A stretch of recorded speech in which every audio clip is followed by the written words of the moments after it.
don't have tattoos before the deployment would actually get one where they never really considered it before, but they will get one afterwards just because of the significance of that's a life-changing event for most soldiers.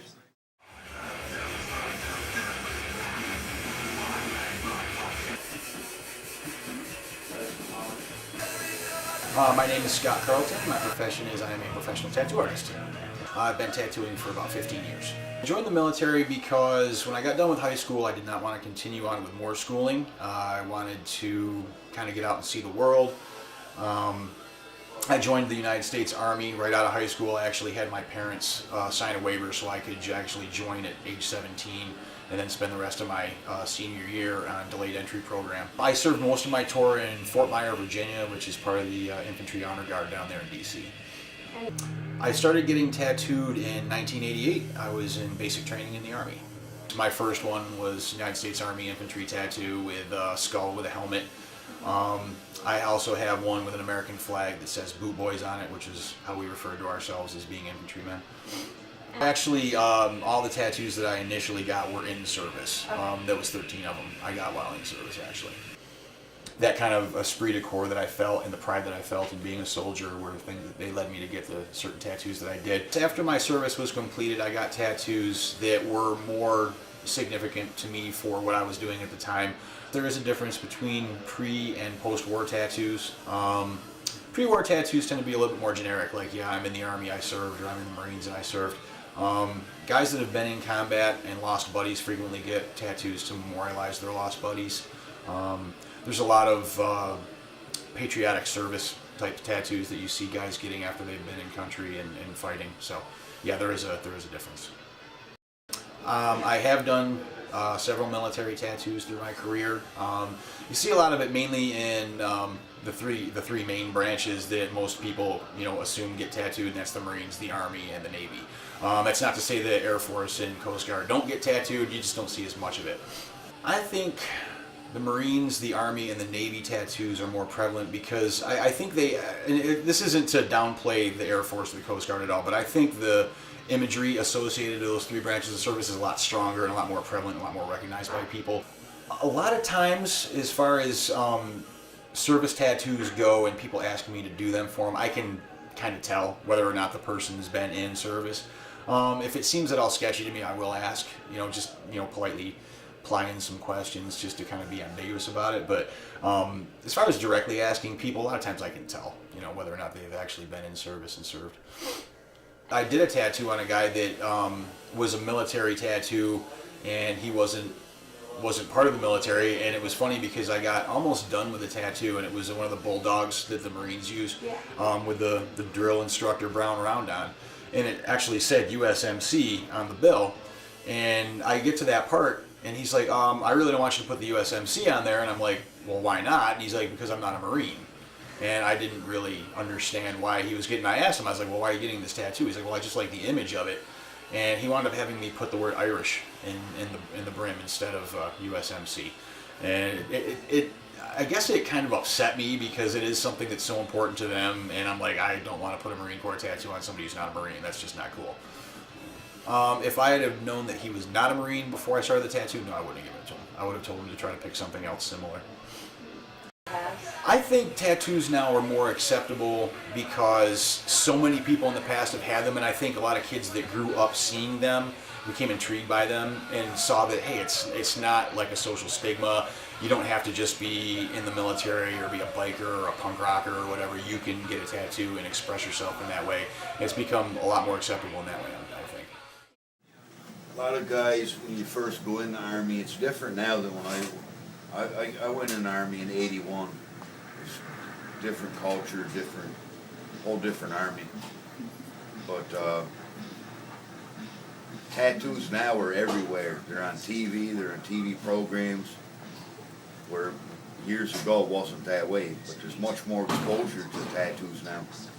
But soldiers, when they first come in, they really don't have a clue of what they want. They go into a tattoo shop, they're overwhelmed because there's so much stuff to look at, and the guy might have a rough idea, he's not really sure, so they end up getting tattoos that are they usually are really not what they wanted, but then they regret it, and because they thought they were drunk when they got it, maybe, and but they are a lot of macho symbolism type things like that, and like getting stuff on body parts like my neck and whatnot. I don't regret it, but I'm old.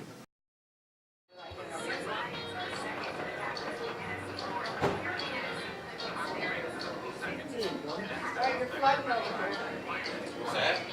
Blood?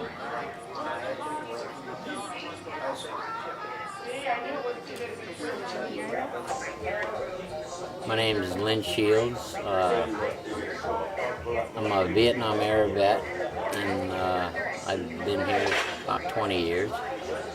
My personal opinion, I'm not going to mark my body, but I don't blame anybody else for anything they do. You know, I'm sure everybody has a reason when they, you know, they put those tattoos on. You know, I'm sure there's a reason why they do them all.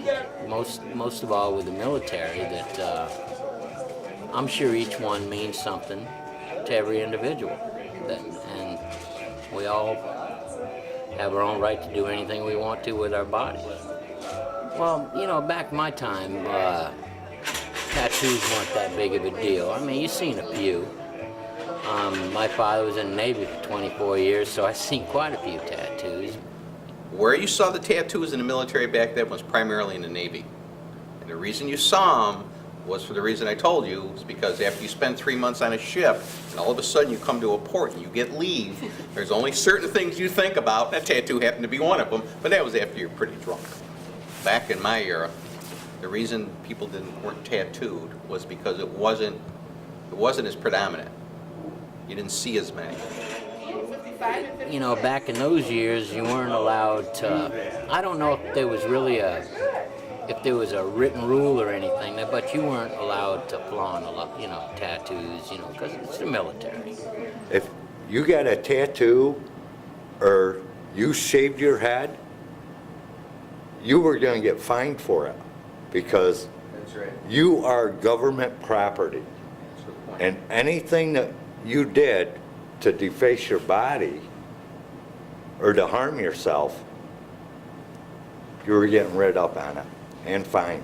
Yeah, that's true. So I mean, you had to subject stay you're subject to- clean and lean, you know? Now, You today, just it's couldn't like have them. the military isn't as stringent as they used to be. Back years ago, when the term military and strict were almost synonymous.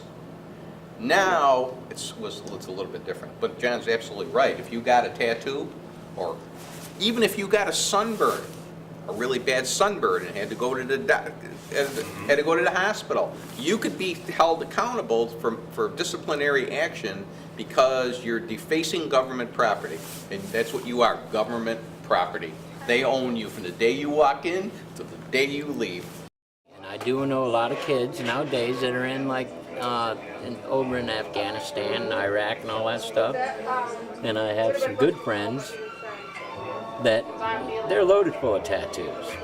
And like I said a few minutes ago, I believe that everybody, you know, they have their right to anything they want to do. I don't know what's on their mind when they do it.